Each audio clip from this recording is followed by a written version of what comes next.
Here's your news for May 7th, 2020. And your headlines for today are: Triple H sells over $1 million in WWE stock. AEW heavily fined by the Maryland Athletic Commission. Charlotte Flair breaks kayfabe. CM Punk reacts to him being the Smackdown hacker. WWE's prejudice towards Southern accents. Plans for WWE Superstar return canceled due to backstage pressure, and more. We are starting today with big news from WWE's business side, as Triple H has sold over $1 million worth in stock. According to an SEC filing made yesterday, the game sold 23,255 shares of common stock, valued at $43.80 each, equating to an approximate $1.018 million. The game still owns over 140,000 shares, though he wasn't the only big name to sell stock. In a separate filing, it was revealed that WWE Senior Vice President sold 4,000 shares for a rough total of $176,200, and he still owns over 12,000 shares. WWE stock opened yesterday at $44.70 and closed at $43.51, as the market continues to fluctuate in this ongoing situation. We're looking at NXT next, and this week's show saw the return of Rhea Ripley, who hadn't been seen since her NXT Women's title loss to Charlotte Flair at WrestleMania. On this week's show, Flair defended the gold against Io Shirai, and thanks to a kendo stick, retained her title via disqualification, but attempted a post-match beatdown. This attack was thwarted by the returning Ripley, though Shirai didn't seem too pleased about this, as after Ripley kept telling her to shut up, Shirai ended up brawling with the Australian backstage. Though Ripley and Shirai clearly aren't on the same page, they've made it clear that they want to take the gold from the self-professed Queen of All Eras, who continues to rule over the NXT women's roster. Over to AEW now, and fans will remember the incredible Lights Out match between Jon Moxley and Kenny Omega at Full Gear last November, but this has caused quite a problem for the company. Now, the Maryland Athletic Commission has fined AEW $10,000 for the match, saying that the state prohibits wrestlers from deliberately lacerating themselves or their opponents or introducing human or animal blood into the match. The statement goes on to say that no human or animal blood was introduced, but Moxley and Omega still lacerated with the use of a barbed wire spiderweb, broken glass, a mousetrap board, and many more weapons. The initial complaint was made by former WCW announcer Chris Cruz, who commented on Facebook that he understands that $10,000 isn't that much to the billionaires backing the show, but that another incident like this could see a show being stopped in Maryland. AEW have yet to comment publicly on the matter, but fans can expect some kind of statement, as the fine must be paid in 30 days. Back to WWE now, and with The Undertaker's Last Ride documentary starting after Money in the Bank, fans will soon get a very candid look at the real Phenom, and now Taker is making another appearance to get the word out. It's been confirmed that the Dead Man will be a guest on an upcoming episode of The Bump, which will be a Money in the Bank special episode airing this Sunday. As if having The Undertaker isn't enough, the show will also include Bray Wyatt and SmackDown Women's Champion Bayley. And since the Phenom has talked about everything from his marriage to smoking pot lately, time will tell what Kayla Braxton and the Bump crew can get out of him. Now, we mentioned earlier that Charlotte Flair had no problem beating down Io Shirai after their match this week, but after being pushed to her limit this week, the NXT Women's Champion was ready to break character on Twitter. Commenting on the match that saw her get intentionally disqualified, Flair said, "I don't leave many matches thinking, wow, I need to keep getting better. Tonight was one of those." The fact that the 12-time women's champion would praise her opponent like this certainly speaks highly of the Joshi Judas, and it seems their feud is far from over. We are looking ahead to Money in the Bank next, as given that the show could not take place in Baltimore, the majority of the film was taped at the Performance Center, with 2 marquee ladder matches filmed at WWE headquarters in Stamford. With the news about both matches airing at the same time, there has been some concern about how long they will be together. But now, sources have revealed that the simultaneous ladder matches are, quote, not an hour in length. This will certainly come as good news to fans who weren't pleased with a feature-length Money in the Bank ladder match, and now there'll be more time for other matches on the card. We've got an update from the Smackdown hacker, as fans have spotted another major clue in their latest video.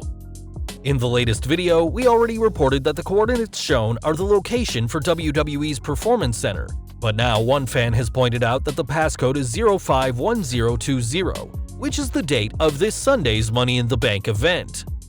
The WWE on Fox Twitter account did some speculating of their own as they tweeted the video with the message, "Do I have everybody's attention now?" which, as fans will know, is a famous line of CM Punk, and Renee Young even commented that Punk could be the hacker. Well, we're sure there's plenty of fans hoping the hacker is Punk. One man who doesn't seem convinced is Punk himself, who responded to the WWE on Fox tweet with a facepalm gif. Both Punk and WWE have made it clear that as of right now, there are no plans for Punk to wrestle again, and given that Punk has drug-free tattooed on his fingers, and the hacker doesn't have any hand tats, it certainly doesn't look like he's the mastermind, though the fact that Punk will be on Backstage next week certainly is interesting. Ringside News is reporting that Punk isn't the hacker, saying that a source of theirs has revealed that someone else is behind this, and addressing the WWE on Fox tweet, saying, "Fox loves to tease." Well, it's looking unlikely that Punk is the hacker. The WWE could swerve us all by having him return, and it looks like fans will finally find out who is behind the mask this Sunday at Money in the Bank. We're looking at WWE's recent releases next, as Epico was one star who was let go and spoke to Super Luchas this week about his time in the company. According to the former tag champion, there were plans in place for Carlito to return, as agreed by Vince McMahon and Michael Hayes, but revealed why the return never happened, saying, "But in all this process, 3 months happened and politically, other people with power within WWE interfered. I don't know if Carly made this person mad, but when he, maybe Triple H, called Carly, he just offered him the money on the level of a developmental contract. Take it or leave it. So Carlito said, 'No, I don't need the WWE needs me.' So we understand that there was something interfering between us and Vince because we have a great relationship with Vince."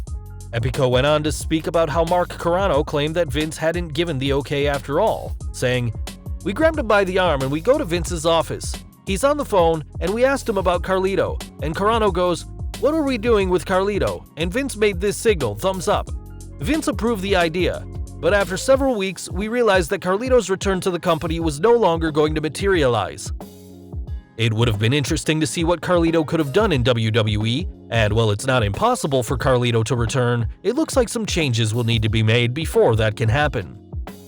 We've got more news from AEW next, as Tony Khan appeared on the latest AEW Unrestricted, and had plenty to say about how the company is operating at the moment. Though both AEW and WWE have been deemed an essential business in Florida, Khan claimed that he didn't say away that his company would remain open, saying, "States were starting to shut down, and I never considered us or tried to force us to be an essential business. I never tried to stay open against restrictions. When we heard Florida and Georgia were going to shut down, we would shut down too, and we needed to tape as much content as we could before the shutdown." Of course, AEW was deemed an essential business in the Sunshine State, and while Vince McMahon recently released a ton of stars as a cost-cutting measure, Khan went in a different direction. He said, "Something I put an emphasis on during the shutdown is that we haven't let anybody go, and we've tried to take care of everybody through this. It's not the right time for reorganizing or restructuring for us. I want to take care of everybody and make sure they're comfortable." Last night's edition of Dynamite saw the company return to live television, and it'll be interesting to see how the upstart promotion goes from here in these unprecedented times. Two men who may end up in an AEW ring are The Revival, who were released earlier this year, and had plenty to say this week on Talk is Jericho.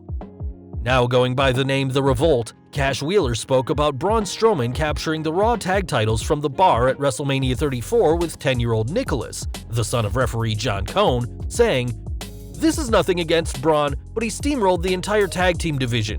And then a 10-year-old won the titles at WrestleMania. And then no tag teams were featured at SummerSlam, and at the last minute they added the women's tag titles, which I'm all for, but it was so last minute that people didn't know."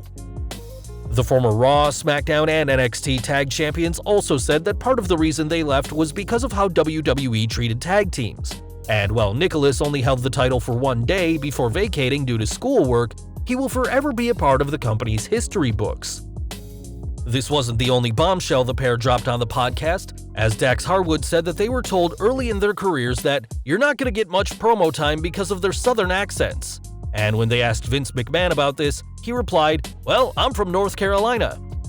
Harwood also explained that he didn't want their southernness to be portrayed in a negative way and spoke about their final meeting with Vince, saying, "The last meeting we had with Vince, which was crazy, we were talking to him and telling him our grievances, and he said, 'Man, you guys are so well spoken. We can send you out into the world and you can do all these meetings and meet and greets.'"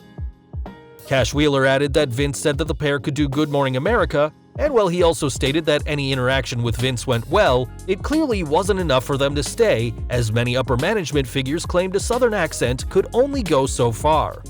The pair also confirmed that the recent photos of some terrible attires were 100% legit, and despite Vince's pitch for them to be a comedy team, the former champions unsurprisingly didn't want any part of it. The former top guys spoke about the aftermath of being granted the release and said that Bret Hart told them how proud he was that they stood up for themselves. Dax said that the message from the Hitman made him know beyond a shadow of a doubt that they had done the right thing, as they were being praised by the man known for punching Vince McMahon on his way out of the company. It'll be interesting to see where Dax and Cash go from here, as while fans will be watching the pair with great interest, odds are Bret Hart will be paying close attention as well. Speaking of people who left on their own terms, Cody Rhodes has done big things since leaving WWE, but perhaps his career in the company could have been more if he'd acted like Tony Stark. Speaking on the Dan Le Batard show, Cody said that there were ideas in place for him to be more like the affluent Avenger, and he even worked with his dad, Dusty Rhodes, before he became Stardust. There was this one based on Tony Stark as kind of a prince in the industry, the opposite of the common man which Dusty was.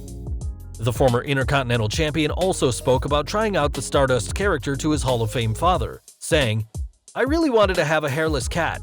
So my poor dad, he's trying to produce this promo, and I've got this hairless cat in there and the makeup and the glitter, and he's watching his son just absurd pieces of business, but he was always really helpful." Footage of Cody as his Stark character can be found online, and while WWE have had plenty of interesting ideas, it's a shame that this one was ultimately nixed. Back to WWE now, and we've got some news from the future Hall of Famer Nikki Bella, who had to retire due to neck injuries and discovering 2 brain cysts. In her and Bree's new book, Incomparable, the longest-reigning Divas champion spoke about how the issues started in 2015, but that the company refused to let her get tested. "I asked for an MRI, but they told me that it wouldn't show anything. They had no answer when I explained that my legs were going numb and giving out on me in matches, that I could only lie down in bed for a few hours at a time. Finally, I had an MRI. I was in Austin, Texas, and I was backstage. A doctor came up to me to say, 'Just so you know, we're not going to find anything.' I would have given anything for that to be true."